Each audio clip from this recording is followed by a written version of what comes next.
기도에 나오신 모든 성도님들을 주님 이름으로 환영하며 축복합니다. 오늘 찬양팀 수고하시는 특별히 우리 중고등부 친구들과 우리 청년들에게 다시 한번 또 감사의 말씀을 드리도록 하겠습니다. 용현 시인의 사자의 지혜의 내용입니다. 한번 동물들 세계에 전쟁이 일어나게 되었습니다. 사자가 총지휘관이 되었고 동물들이 사방에서 몰려들었습니다. 그런데 동물 서로 쳐다보면서 한심하다는 듯이 그렇게 서로 수근거리기 시작했습니다. 당나귀는 멍텅구리라서 전쟁에 방해될 테니까 그냥 돌아가는 게 낫겠어 라고 누군가 말했습니다. 토끼 같은 겁쟁이가 어떻게 싸움을 한다는 거야? 한심해 라고 또 다른 누구가 수근거렸습니다. 개미는 힘이 약해서 어디 써먹겠니? 라고 그렇게 말했습니다. 코끼리는 덩치가 너무 커서 저게 금방 들통나고 말 거야 라고 그렇게 한숨 쉬면서 또 다른 누군가 수근거렸습니다. 그때 총주의관인 사자가 크게 호통을 쳤습니다. 시끄럽다! 모두 조용히 해라! 당나귀는 입이 길어서 나팔수로 썰 것이다. 그리고 토끼는 걸음이 빠르니까 전령으로 썰 것이고 개미는 작아서 눈에 띄지 않으니까 적진의 겔라로 파견할 것이고 코끼리는 힘이 세기 때문에 전쟁 물자를 나른 일을 내가 시킬 것이다 라고 그렇게 사자가 말했다고 합니다. 사랑하는 성도 여러분, 우리 안에 필요 없는 존재로 만들어진 사람은 아무도 없습니다. 모두가 저마다 다 가치가 있는 법입니다. 혹시 자존감이라는 말씀을 많이 들어보셨습니까? 이 자존감은요, 우린 자신에 대한 신념의 집합을 가리켜 우리는 자존감이라고 부릅니다. 이 자존감의 핵심은 두 가지입니다. 첫 번째는 나는 다른 사람에게 사랑을 받을 수 있는 그런 소중한 사람이야 라는 그런 생각과 두 번째는 나는 주어진 일을 잘 할 수 있어 가능성을 믿는 것을 말하는 것입니다. 오늘 살아가는 저와 우리는 자존감이 참 낮은 것 같습니다. 물론 가끔씩요, 터무니없이 자존감 너무 높아가지고 문제가 되는 분도 가끔씩 보지만 대부분은 자존감이 참 낮아져 있습니다. 자신을 가치가 없다라고 생각하고 자기 자신과 자신의 삶을 아끼거나 크게 사랑하지 않는 것 같습니다. 그리고 나는 아무것도 할 수 없어 라고 그렇게 부정적으로 살아가고 있습니다. 참 안타까운 일이죠. 오늘 장례식장을 다녀오게 됐는데 이 화장실에 이런 문구가 붙여져 있었습니다. 삶의 희망이 보이지 않을 때 혼자 고민하지 말고 연락 주세요. 더 이상 혼자가 아닙니다. 당신 곁엔 1393이라고 이렇게 적혀 있었습니다. 이것은요, 자살 예방 상담 전화번호인 1393번 생명 살리는 번호였습니다. 그만큼 우리 주위에 극단적인 선택을 하는 사람이 참 많이 있음을 보여주고 있는 것입니다. 통계청의 2022년 한국 사회 동향을 보시면 한국의 행복지수의 결과가 나오고 있습니다. 모두 다 예상하신 것처럼 10점 만점에 무려 5.94점을 받았습니다. 세계적으로 57위였습니다. 아동부와 우리 청소년들도 크게 다르지 않습니다. 6.6점으로 OECD 국가 가운데 최하위였습니다. 많은 청소년들이 대부분 다 행복하지 못하라고 그렇게 대답했습니다. 또 다른 유럽과 아프리카 등의 8개국의 청소년들 행복지를 조사해 보니까 조사 결과를 보니까요, 가장 빈곤한 국가 가운데 하나인 알제리라는 나라보다 조금 더 높았고요. 내전 중인 아직 전쟁 중인 우간다보다 조금 나은 정도의 수준에 불과했다라는 것입니다. 아주 빈곤한 국가보다도 못하고 그리고 전쟁 중인 내전 중인 국가보다 조금 낮은 수준이 바로 이 땅의 10대들의 행복지수였다라는 것입니다. 여러분, 우리의 교육이 아이들이 잘 되는 것도 아니고 행복한 것도 아닌 거 보면서 모두가 실패한 것이 아닌가라고 그렇게 생각해 보곤 합니다. 혹시 직춘기라는 혹시 말씀을 들어보셨습니까? 이 차 안에서 라디오를 듣는데 직춘기라는 단어가 나왔습니다. 우리 10대들이 사춘기를 겪는 것처럼 많은 직장인들이 이 직춘기를 겪는다라고 말합니다. 과도한 업무와 어려운 인간관계 때문에 많은 직장인들이 정신적으로 또 육체적으로 힘들어하지만 직장을 그만둘 수 없는 그런 상황을 가리키는 것입니다. 보니까 어른도 행복하지 못하고 아이도 행복하지 못한 것이 우리 모두의 참 아픈 모습인 것 같습니다. 저는 바라기는 우리 모두가 주님 안에서 행복하게, 그렇게 행복하게 살아갔으면 좋겠습니다. 그리고 내 자신을 사랑하고 내 자신의 삶을 아끼며 살아가는 우리가 되기를 한번 소망해 봅니다. 우리 예수님은 이 땅 가운데 오셨죠. 우리 그것을 가리켜 복음이다라고 말합니다. 우리는 성경을 복음이다라고 그렇게 말하고 있습니다. 그런데 중요한 게 뭐냐면요, 알긴 알겠는데 이 성경과 이 복음과 내 삶이 무슨 관계가 있냐, 이것이 더 중요한 것 아니겠습니까? 이 복음 능력이 알지만 이 복음 능력 통하여서 내 삶이 달라질까, 그 믿음, 이 우리에게 더 필요한 것 아니겠습니까? 오늘 이 말씀을 통하여서 그 궁금증과 질문에 대한 답을 찾아보면서 함께 은혜를 나누었으면 좋겠습니다. 우리 잘 아시다시피 하루는 갈릴리 가나의 혼인잔치가 벌어지게 되었습니다. 예수님 어머니도 초대되어서 일손을 돕고 있었고 예수님과 이 제자들도 초대되어서 이 잔치를 누리고 있었습니다. 먹고 마시고 즐기는데 그만 이 혼인잔치에 없어도 안 될 포도주가 끝나버리고 만 것이죠. 위기의 순간에 예수님의 어머니 마리아가 이 상황을 다 예수님께 보고합니다. 그래서 예수님은 하인들의 정예식을 따라서 두세 통 되는 이 항아리에 물을 채울 것을 말씀하십니다. 그리고 말씀드린 하인들은 그 말씀을 듣고 항아리에 물을 아끼기까지 채웁니다. 그리고 그 물을 다시 떠가지고 잔치를 주관하는 연회장에게 갖다 주었습니다. 그 물을 마신 이 연회장은 보통 가정집은 잔치에서 제일 좋은 포도주를 가장 먼저 내는 것이 일반 상식인데, 근데 지금 맛본 이 포도주가 가장 맛있다라고 그렇게 말하는 것이 본문의 내용입니다. 여러분, 결국 예수님의 표적으로 물이 변하여 포도주가 되었고 그 포도주를 통하여서 이 잔치와 그 기쁨을 이어갈 수 있게 되었습니다. 이것이 예수님께서 행하신 바로 첫 번째 표적입니다. 이를 통해 제자들이 예수님을 하나님으로 믿게 되었습니다. 이것이 바로 이 사건의 내용인 것이죠. 여러분, 누구나 처음과 마지막을 중요하게 생각합니다.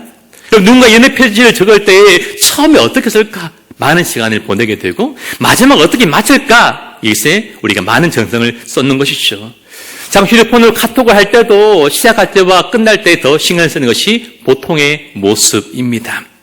우리 예수님께서 행한 이 첫 번째 표적이 바로 이것이고, 그리고 마지막 요한복음 21장의 말씀을 보시면요, 예수님께서 십자가 위에서 죽으시고 예수님 따랐던 베드로와 제자들 다 뿔뿔이 흩어지고 도망치고 고향으로 다 삶의 현장으로 돌아갑니다. 하루는 베드로와 이 제자들이 밤새도록 땀을 뻘뻘 흘리면서 검을 던지고 또 던졌지만 물고기 다 한 마리도 잡지 못했습니다. 그 허무함이 있고요, 피곤함이 있고 공허함이 있고 안타까움이 있는 그 시간에 부활의 주님이 찾아가셔서 그들을 만나 주십니다. 그들 말씀하실 때 그 말씀을 듣고 검을 던지자 이 검을 찢어질 정도로 많은 물고기가 잡히게 되었습니다.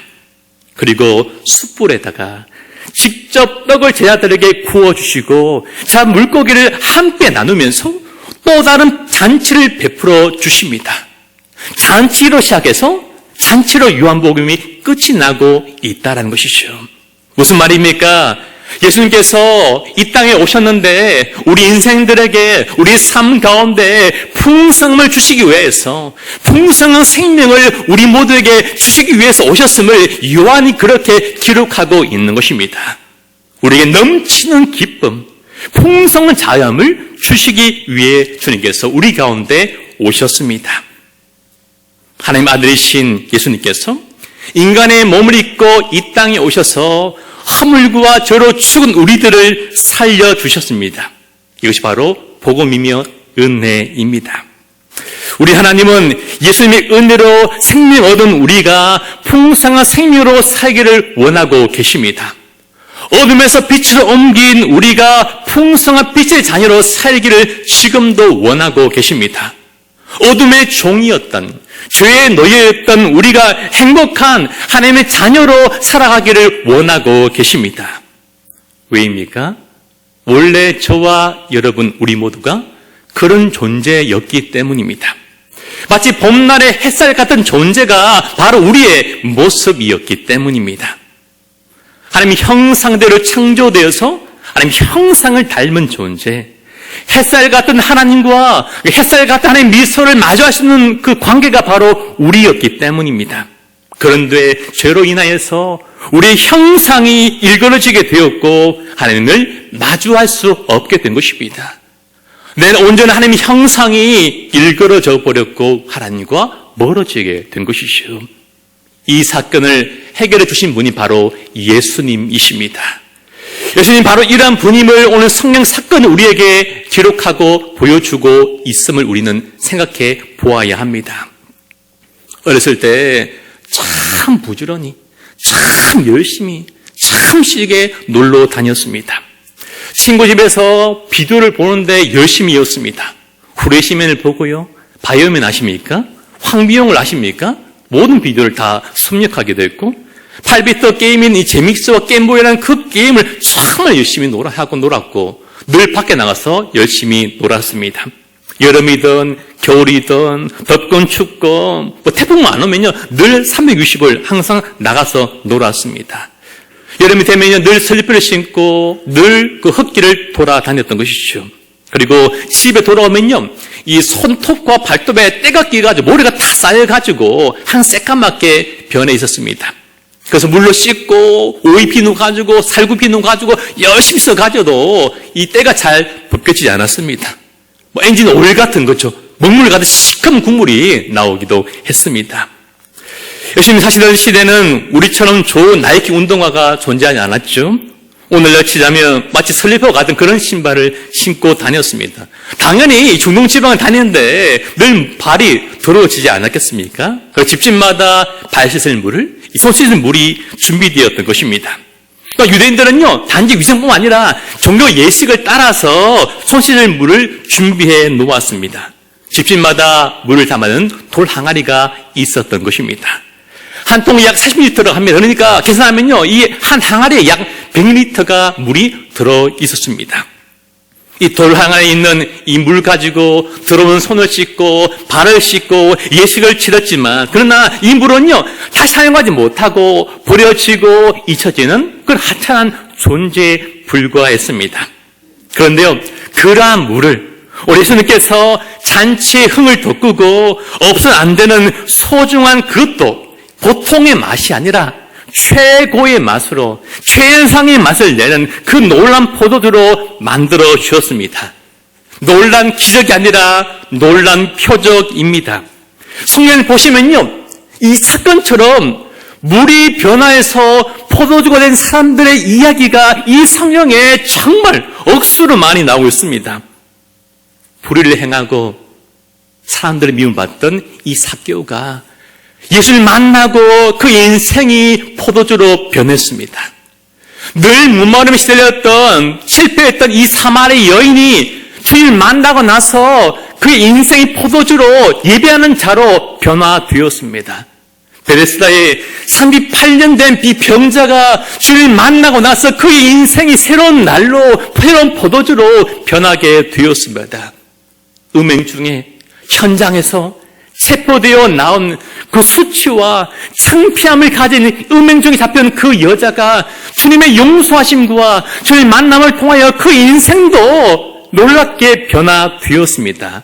날 때부터 맹인된 자도 죽은 나사로도 주님의 말씀을 통하여서 주님과의 만남을 통하여서 버려질 잊혀질 그런 물과 같은 그들의 존재가 최고의 인생으로 변화되는 그 놀라운 역사가 이루어졌습니다. 그들은요 하나같이 손과 발을 씻다가 버려질 어떤 누군가의 기억에도 남지 않을 그런 연약한 존재에 불과하였지만 그들의 인생 가운데 이제 포기하고 끝났다라고 마침표를 찍을 그런 인생이었는데 우리 주님께서 그들을 불쌍히 여기셔서 그들의 인생을 최상의 포도주로 변화시켜 주셨습니다. 사랑하는 성도님 여러분, 버려졌을 그들의 인생에 최고 인생으로 바꿔주신 그 주님이 오늘 이 밤에 기도로 나오는 우리의 주님이심을 믿으시길 바랍니다. 믿어야 우리 삶도 변하고 벌어질 내 삶, 우리 가정, 내 자식의 인생도 변화해서 세계 포도주가 될 것이기 때문입니다. 오늘 이 믿음을 가지고 이 소망을 가지고 이 꿈을 꾸고 이 기도 제목 가지고 함께 기도하기 소망합니다. 그 중요한 게 무엇입니까? 내가 할 수 있는 것이 아닙니다. 절대로 내가 할 수 있는 것이 아닙니다. 예수님 이 말씀에 주셔야 하고 그 말씀을 내가 믿고 순종해야지만 되는 것입니다.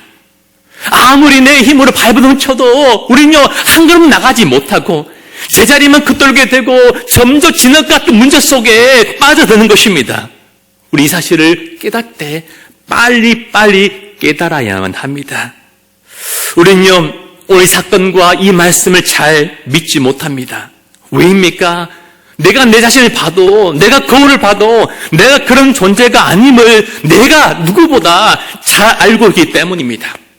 다른 사람을 봐서는 꽤 괜찮은 목사님 같이 보이고 좀 신실한 장로님처럼 보이고 좋은 권사님, 기사님처럼 보이지만 내가 보기에는 아닌 걸 내가 누구보다 잘 알고 있기 때문입니다. 나는 그런 사랑받을 자격이 없어 라고 생각하기 때문입니다. 한 번씩 쉬는 날에 이 아이를 평안을 데리고 마트나 키즈 카페 이렇게 밖에 외출을 하고 놉니다. 그리고 제가 항상 집에 오면요 제 아내에게 늘 하는 말이 있습니다. 그게 뭐냐면요 오늘 나가 봤는데 키즈 카페에도 마트에도 저게 어딥니까 단감 테마파크에도 예쁜 애가 하나도 없더라. 예쁜 애가 하나도 없어. 그런 말을 제가 자주 합니다. 물론요, 제가 우리 세순교회 왔다 가면요, 그런 말 안 합니다. 다 예뻐가지고. 근데 그런 말 하면 큰일 안 됩니다. 그죠? 다 예뻐가지고 그런 말 하지만, 밖에 나가면 그렇죠. 밖에 나가면 늘 이 얘기를 꼭 합니다. 무슨 말입니까? 제 눈에, 그렇죠. 주관적으로, 제 눈에는 적어도 제 아들이 훨씬 예쁘기 때문에, 단 애들이요, 하나도 예쁘게 보이지 않았기 때문입니다. 왜입니까? 이유는 한 가지입니다. 그냥 제 아들이, 그렇죠?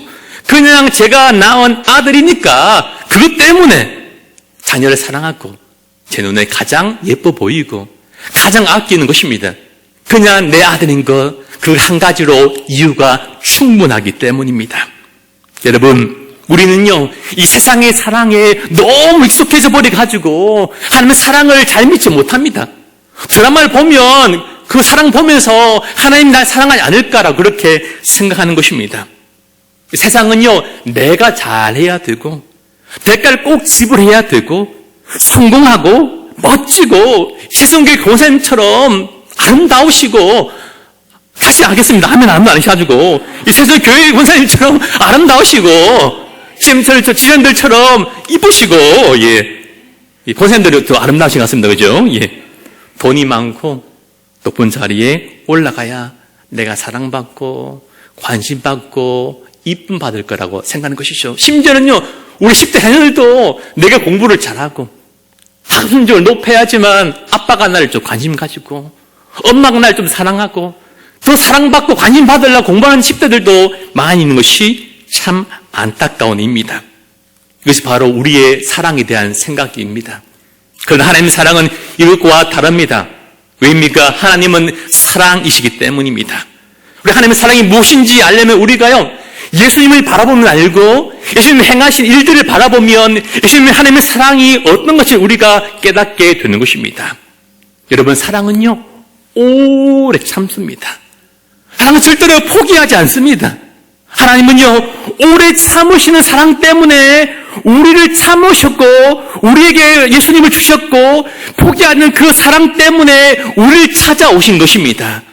그리고 그 사랑이 우리 한 사람 한 사람을 죽음 가운데서 살려내셨고 소망은 우리를 주님의 사랑과 능력 안에서 새롭게 만드신 것입니다. 그리고 우리 인생을 쪼다는 그런 인생이 아니라 풍성한 인생으로 만들어 주셨습니다. 이 자리에 계신 분들이 모두 소중하다고 생각하지만 모두가 다 그렇게 생각하지만 그러나 다른 사람을 위해서 목숨을 버리지는 못할 것입니다. 저도 마찬가지입니다. 여러분, 다른 자식이 아무리 예뻐도 너의 자식 위해서 내 생명을 주지는 못합니다. 그렇죠? 너의 자식 위해서 내 생명을 바칠 수는 없습니다. 그런데 하나님은요, 자신을 우리에게 주셨습니다. 독생자 아들을 우리 위해서 주셨습니다. 전부를 주셨고요, 모두를 주셨습니다. 아낌없이 주셨습니다. 이것이 바로 하나님의 사랑입니다. 이 사랑을 어떻게 설명해야 됩니까? 우리가 주님의 사랑으로 다시 우리의 마음이, 우리의 생각이 다시 한번 교정받고 다시 한번 회복되기를 간절히 소망합니다. 참된 하나님의 사랑 우리가 제대로 알고 믿는 우리도 역시 물이 변하여 포도주 되는 그 표적을, 그 기적을 날마다 경험할 수 있게 됩니다. 우리 인생도 존재감 없는 그러한 인생이 아니라 최고의 인생으로 변화해서 풍성한 삶을 살아가게 될 줄로 믿습니다. 올해 중고등부 친구들이 성경을 열심히 읽고 있습니다. 진짜 열심히 읽고 있습니다. 의심하지 마시고 진짜 열심히 읽고 있습니다. 이 요한복음을요, 아이들이 필사를 하고 있습니다. 뭘 안 할 애도 있을 거라 생각하지만 열심히 다 하고 있습니다. 몇 주 전에 어떤 소식을 들었는데요. 어떤 몇몇 친구들이 약속을 해가지고 우리가 아침 7시 일어나가지고 이렇게 휴대폰으로 우리가 함께 말씀을 나누고 가자 이렇게 이야기를 들었습니다. 속으로 기쁜 마음으로 생각했습니다. 7시 자야지 뭘 한다고 생각하면서도 속으로 기뻤습니다. 출석을 보니까 어떤 친구는요, 한 주에 성경을 50장가량 읽는 친구도 있었습니다. 30장, 40장 읽는 친구도 여러 명이었습니다. 중학생들이 열심히 읽고요, 고3 친구들도 많이 읽고 있습니다. 제가 중학교 친구들 예배 시간에 우리 중2 어떤 반이, 중3 어떤 반이 열심히 읽어야 하니까 밤에 문자가 또 왔습니다. 문자 보니까 고3 쌤이 연락가지고, 목사님, 중2만 열심히 읽는 게 아니라 중3 열심히 읽는 게 아니라 우리 고3의 여학생들, 남학생 미안하지, 여학생들도 열심히 읽어야 하면서 저한테 푸도를 보이셔가지고 제가 보면서 고3들도 열심히 읽는구나 제가 생각하게 됐기 때문에 이렇게 말씀 드린 것입니다. 참 귀하다라고 생각합니다. 너무 기쁘고요, 너무 좋아가지고 제가 그런 마음 들었습니다.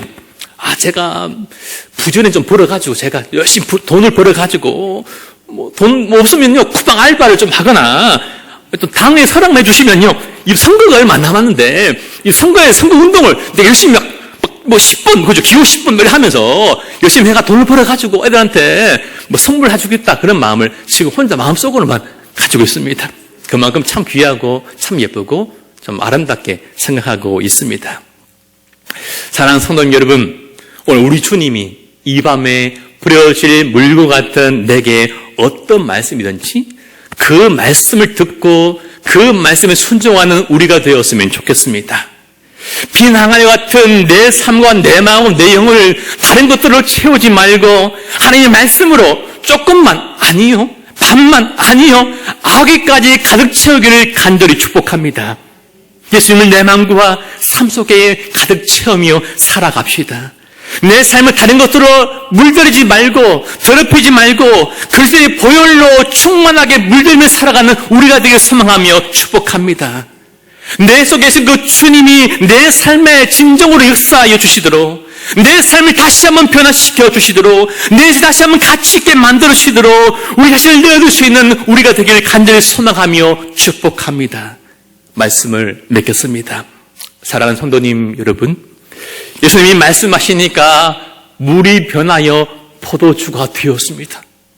거짓말이 아니라 진짜로 물이 변하여 포도주가 되었습니다. 여러분, 어제는 저물고요, 새로운 날이 밝았습니다. 어제 구약의 시대가 그 장막이 이제 그치고 우리 주님을 인하여서 주님을 대표하는 새로운 신학의 시대가 마침내 열리게 된 것입니다. 여러분, 예수님께서 이 첫 표적, 첫 사역 시작한 곳이 어디입니까? 바로 혼인잔치집이었습니다. 이것은요, 예수님께서 기빨리 없고 늙어되어 있던 인생들이 예수님을 통하여서 마음껏 좀 기뻐하고 좀 자유함을 누리면서 풍성한 생명을 얻어서 참된 행복을 주시고자 함이었습니다. 그 장소가요, 장례식장이 아니라, 다른 것이 아니라 이 혼인잔치집이 딱이었기 때문에 가장 좋은 장소와 그 시간이 바로, 그곳이 바로 혼인잔치집이었기 때문입니다. 주님, 우리가 잔치하는 인생을, 파티하는 인생을 살기를 원하고 계십니다. 우리의 모습을 한번 돌아보시겠습니까? 오늘 내 모습을 보고 우리의 모습을 보면은 마치 손을 씻고 발을 씻고 버려지고 잊혀질 존재와 같습니다. 우리 스스로 늘 자신을 그렇게 생각하며 살아가고 있습니다. 지난 한 주 동안 한번 돌아보십시오. 얼마나 즐거워하셨습니까? 진짜 풍성한 삶을 누리셨습니까? 지금 주안의 행복을 누리고 계신가요? 잘하는 것이 없다고 우린 늘 주눅들어 있습니다. 내 모습만 보면서 늘 비관하고 있습니다. 우리 가정은 돈이 없어서 안 돼! 라고 생각하기도 하고, 우리 부모님 때문에 내 인생이 이렇게 되었어! 라고 원망하기도 하고, 부모에게 받은 상처가 나는 많아서 안 되고, 배우자를 잘못 만나서 내 인생이 망쳐졌고, 우리 행복하며 않고, 기쁨이 없고, 늘 이렇게 말하며 생각하며 여전히 어둠 속에서 거하며 살아가고 있는 사람들이 참으로 많이 있습니다. 더 깊은 어둠 속으로 들어가려고 하는 것입니다. 그러나 우리 인생의 참된 가치를 발견하고 기쁨을 주시고 자염을 주시고 풍성한 생명의 삶을 살게 하시려고 우리 주님께서 우리 가운데 오셨습니다. 이것이 바로 복음, 기쁜 소식입니다. 우리가 들어야 할 소식이 있고 기억해야 할 소식이 있고 전할 소식이 바로 이것인 것입니다. 제가 밤에 잠을 자려고 했는데 어떤 한 생명체가 저에게 찾아왔습니다. 바로 꽉 잡았습니다. 바로 꼭 안았습니다. 저희 아들 평안이었습니다. 더러운 발이 뭐가 좋다고, 부동날 발이 뭐가 좋다고 꼭 안으면서 이렇게 말했습니다. 아빠 발 좋아. 진짜로 오늘 난 할 겁니다. 아빠 발 좋아. 꼭 안으면서 발을 아빠 발 좋아. 아빠 발 좋아. 그렇게 말했습니다. 그리고 항상 저한테 이렇게 말합니다. 아빠 이뻐. 아빠 이뻐. 엄마 이뻐 잘 안 하고 아빠 이뻐 많이 합니다. 아빠 이뻐. 그렇게 말합니다. 여러분, 저 깨달았습니다. 사랑하니까 사랑하는 아빠의, 사랑하는 사람의 발까지 이쁜 거구나. 사랑은 이거 이래서 뭐구나. 그것을 깨닫게 되는 것입니다. 나를 진짜 사랑하는 것을 알게 되었습니다. 그리고 예수님 사랑을 한번 묵상해 보았습니다. 예수님이 나를 이보다 더 좋아하시지. 그래서 굳은 살이 100이고 못난 내 발까지 우리 주님은 사랑하시지. 숨기고 싶은, 가리고 싶은 내 주름살까지 우리 주님이 사랑하셨지. 죄는 사랑하지 않으시지만 그러나 죄를 짓고 마음 아파하고 눈물 흘리는 우리를 나를 사랑하시지. 그렇게 생각하였습니다. 그런 우리들에게 이 밤에 이렇게 말씀하십니다. 봄날 햇살 같은 나라, 봄날의 햇살 같은 나의 딸아, 너의 삶에도 내가 놀라운 일을 행할 것이다. 물이 변화의 포도의 역사가 너의 삶에도 이제는 일어나게 될 거야. 내가 너와 너의 인생을 축복으로 만들어 줄 거야. 그러니 나를 믿고 또 나를 믿고 나의 안에 거하렴. 내가 너의 아버지란다. 내가 너의 하나님이다. 오늘 이 밤에 이 음성이 우리의 귓가에 생생하게 들려오고 늘 내 인생을 가축히 여기며 살아가는, 늘 어둠 속에 거하며 살아가는 우리 인생에도 날마다 이 말씀이 들어오고 이 음성이 들려와서 이 사랑이 내 가슴을 다시 뜨겁게 만들고 다시 뜨게 만들어서 그 사랑 안에서 진정한 주님의 풍성한 생명과 그 은혜와 기쁨을 누리며 살아가는 주님의 큰 사랑을 받은 이 땅에 봄나간 햇살 같은 우리 모두 다 되시기를 주의 이름을 소망하며 간절히 축복합니다.